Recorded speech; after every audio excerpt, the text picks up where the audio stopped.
Здравейте и добре дошли в разкази от работилницата. Аз съм Андрей. В днешния епизод ще ви разкажа за древноримската игра рота и ще ви покажа как аз изработвам дървена дъска за нея.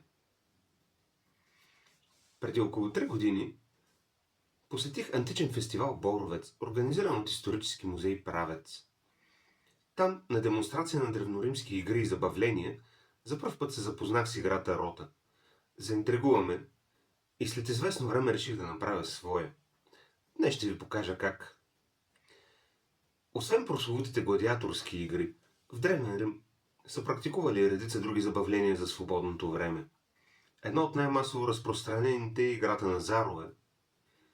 Но освен това са били известни редица игри, които днес наричаме настолни или бордови. Някои от тези, които са практикували римляните, са познати и днес, като дамата, например, както и ранни версии на таблата. Други са изпаднали в забрава за векове и едва по-късно са преоткрити. Такъв е случаят и на рота. В редица древноримски градове има полета за различни игри, врязани в каменни плочи на обществени места. Практика, която се среща и в наши дни. В някои от тях, като Рим, Остия Антика в Италия, Ефес в днешна Турция, Лептис Магна в Либия и други, изследователите попадат на поле, състоящо се от кръг с 8 точки, разположен в периферията му, и линии, свързващи точките през центъра на окръжността, където е разположена 9-та точка. Дълго време никой не е знаел играта, на която е отговаряло това. През 1916 година американският изследовател Елмър Труздел Мерил прави съвременната възстановка на играта, като се опира на откритите игрални полета, описания от поета Овидий и съществуващи други подобни игри. Резултатът е вариант на игра от семейството на дамата, при която всеки играч има 3 фигурки, които се опитва да нареди в права линия през средата на кръга, за да победи. Тъй като не знае името на играта, Елмър Труздел Мерил я нарича рота или в превод от латински колело. Някои по-късни изследователи откриват връзка между рота и споменатата в римски текстове игра с неизвестни правила терни лапили. Още е преведено 3 камъчета. Макар и да не е съвсем сигурна, тази съпоставка се приема за вярна от мнозина. Освен врязаните в каменни плочи и игрални полета, дъски за рота не са открити от други материали, което не е учудващо. Макар да не мога да го твърдя със 100% сигурност, логично ми изглежда допускането, че най-често играта се е играла на поле, начертано в пръста с пръчка или надраскано с въглен или парче счупена тухла върху дърво или камък. Вероятно е да са съществували и преносими версии от кожа, дърво или плат, но по разбираеми причини тези нетрайни материали не са се запазили през вековете. Как би изглеждала една такава преносима рота, следователно е въпрос на догадки. Тъй като, според мен, тя би представлявала своего рода предмет на лукса, може да се допусне, че най-често имала някаква, макар и минимална украса. За материал на моята дъска аз избрах дърво, макар да съм виждал и такива от кожа, керамика и картон. Сега ще ви покажа изработката, а накрая и как се играе. Дървото за дъската за игра ще изрежа от ето това парче дъб. Т.е. диаметър около 14 см заедно с кората. Всъщност тази игра съм направил от същото парче, както и още няколко други. Тук имам достатъчно за още, може би 2-3. Ще си изрежа плочка дебела около 2 см, 2 см и половина най-много. Ето вижте, толкова е тук, 2 см и половина.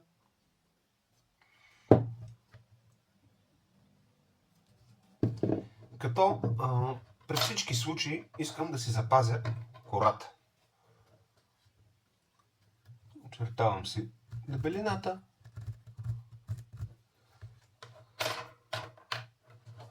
И просто си изрязвам плочката с трион.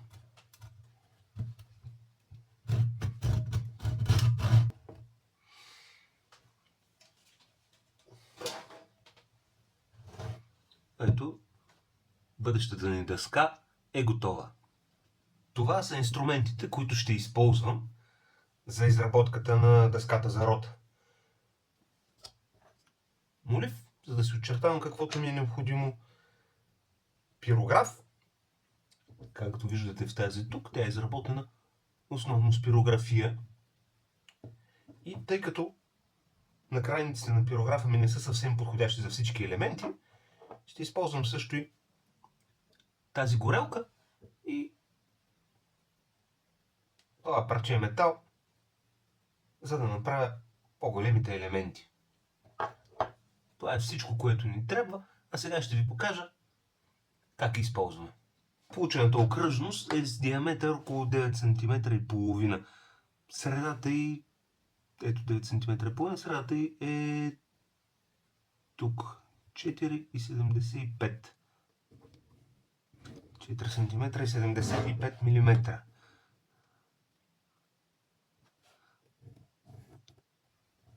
Разделяме я. Трябва да получим общо 8 полета. Т.е. всяка четвъртинка трябва да разделим още на 2. Ще се стараем да сме максимално прецизни.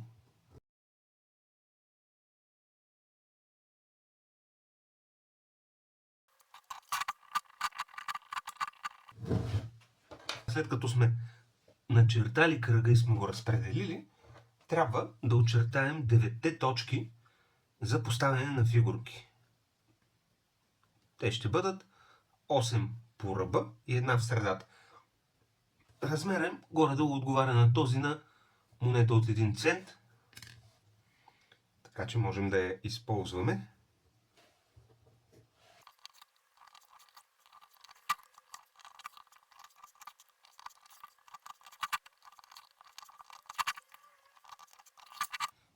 Готови сме с разчертаването на игралното поле. Сега остава да го направим перманентно чрез пирография. Това правим последния начин. Тъй като нямам накрайник на пирографа си, който да е с размерът на тези точки тук, а и това, което имам, няма да ще направи процеса на очертаването им много бавен и труден, съм измислил един импровизиран по-бърз вариант. Вземам този винт и го нагрявам в газова горелка.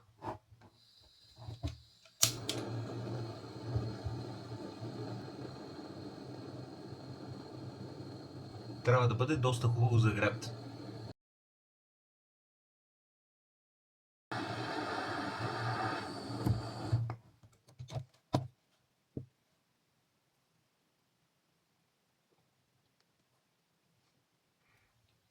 Виждате пушека, който се издига.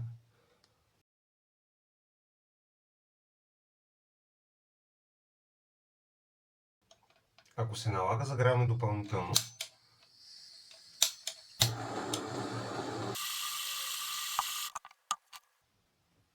Завъртам така с клещите, за да предада кръгла форма. Иначе, както виждате, главата на винта е осмоъгълна.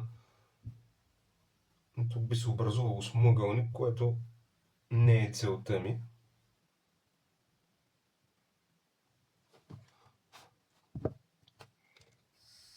И продължаваме така, докато направим всичките 9 точки.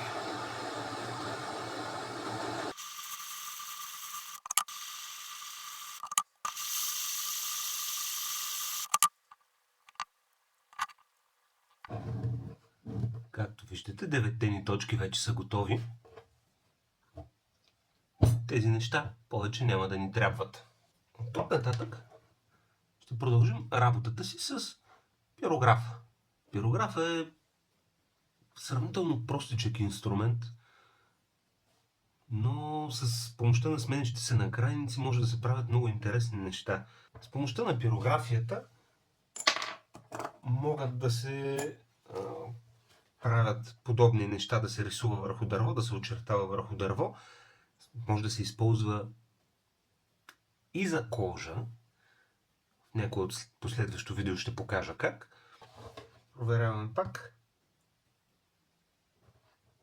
Да. И така, започвам с пирографа.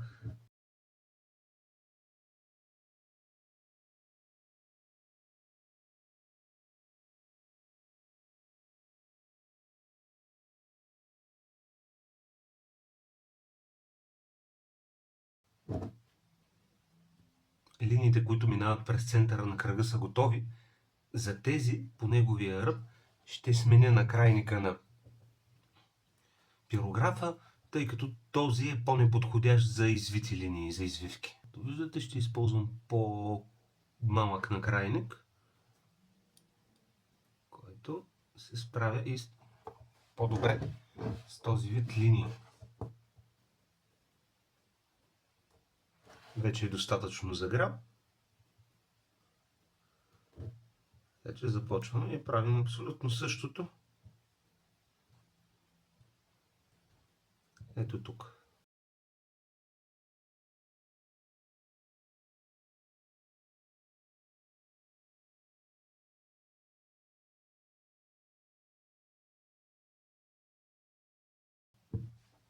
Както виждате, игралното поле за рота вече е очертано.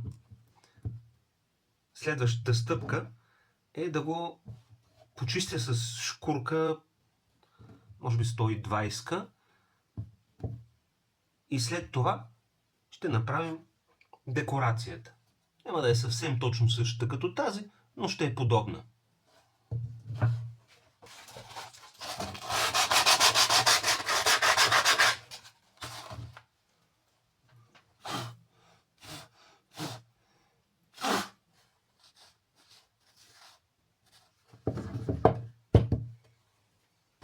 И така започваме с декорирането на дъската ни за рота.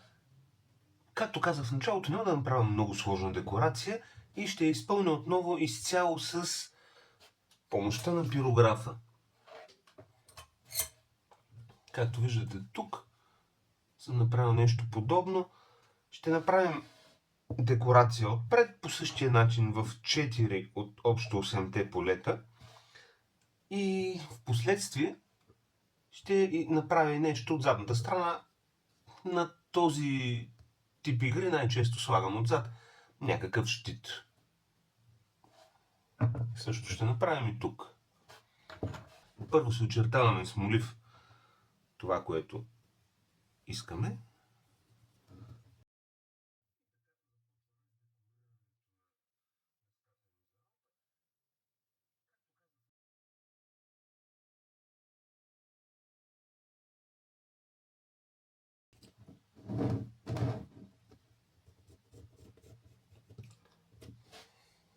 Пирографът е достатъчно загрял. Започваме.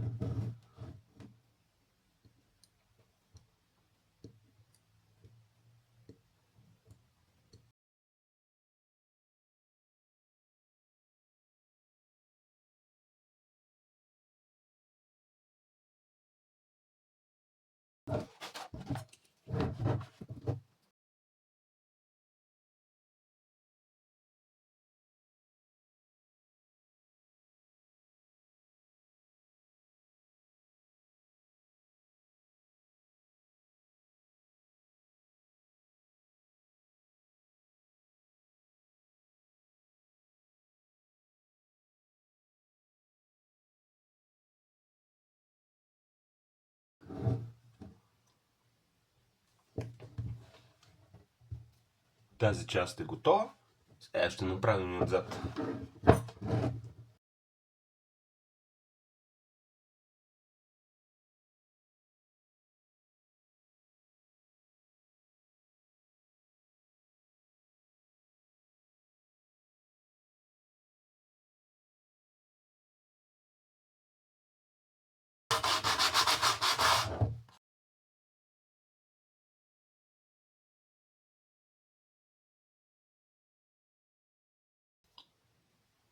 Така, декорацията е, кажи речи, готова.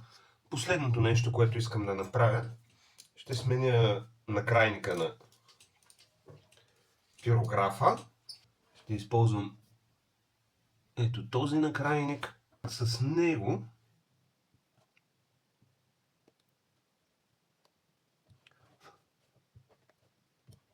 ще направя ето това.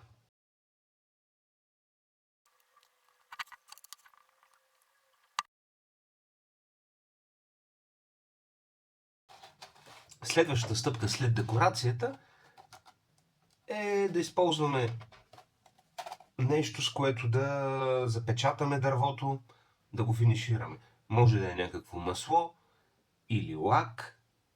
Ще ви покажа какво използвам аз. Обикновено използвам като финално покритие 2-3 слоя лак на водна основа, който е прозрачен, извинявам се, матов, и се нанася съвсем лесно. Той попива. Нанасям по същия начин равномерно от двете страни, включително и по ръба. След като приключим с лакирането, оставяме дъската на страна, за да изчакаме да изсъхне лака. Сега по принцип най-добре е да изчакаме едно денонощие. Междувременно ще си осигурим фигурки за игра. Те могат да бъдат най-различни. В древността често са използвани, например, разноцветни камъчета. Правени са също така и фигурки от кост, слонова кост и така нататък. Ако имате разноцветни камъчета, може да използвате това. Може да използвате монети, например, ако имате от старите стотинки, които вече излязоха от употреба, може да използвате тях. Ето ви пример с монетите. Както виждате, съвсем спокойно могат да се употребяват. Едно добро приложение за старите монети. Може да се направят някакви дървени топчета или копчета. Също е подходящо. Това, което искам аз да направя днес, ще бъдат фигурки за игра от разноцветна глина. Сега ще ви покажа как. Ще използвам тези парчета разноцветна глина, като след като натопя всяко във вода, да могат по-добре да залепват, ще ги наредя по този начин. От тях ще направя топче.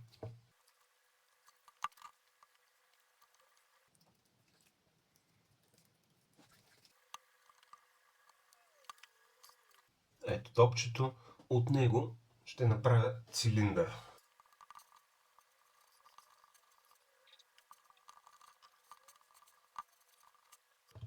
Така оформения цилиндър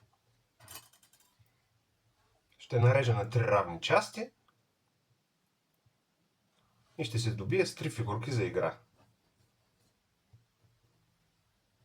Да оформям ги с ръка. Както виждате, те имат интересна шарка. Ако искаме да имат някаква допълнителна окраса, освен шарката, можем, например, ето тук имам един малък пръстен с спирален мотив, да го използвам, да ги щамповам. Ето как биха изглеждали на играта.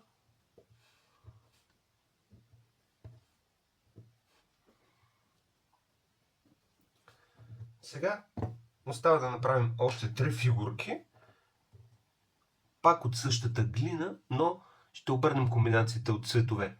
2 парчета от по-тъмната отвън, едно по-светло отвътре. Ето ги и готовите фигурки за играта.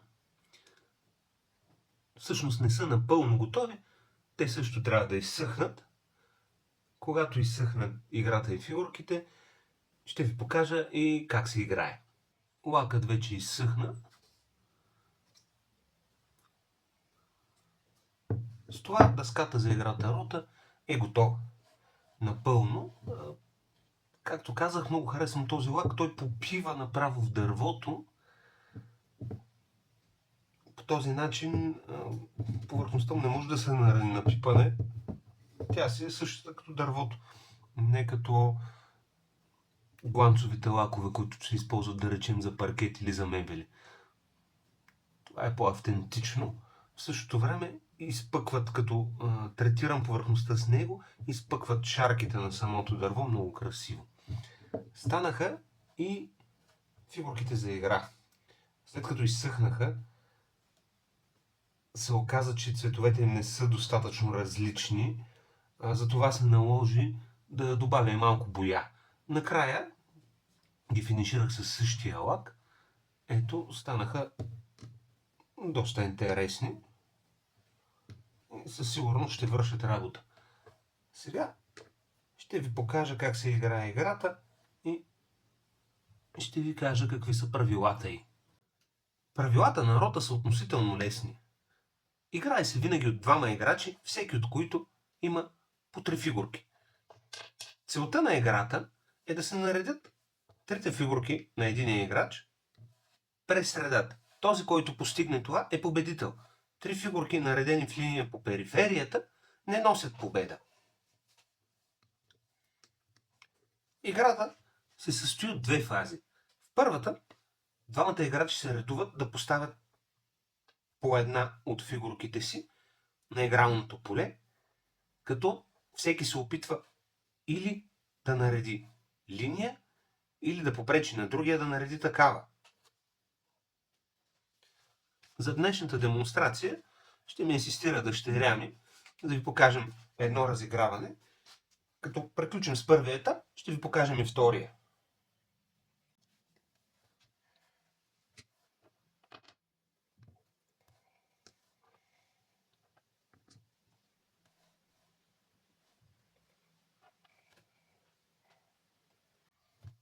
Така, приключва първият етап на играта. Никой не е успял да направи линия. Продължава се, като играчите започват да местят фигурките си. Започва пръв мести този, който е поставил първата фигурка, като не може да се прескача. Този ход е забранен. Може да се мести само на свободни съседни полета. По този начин. Пръв започна играча с жълтите фигурки, така че сега той също мести пръв.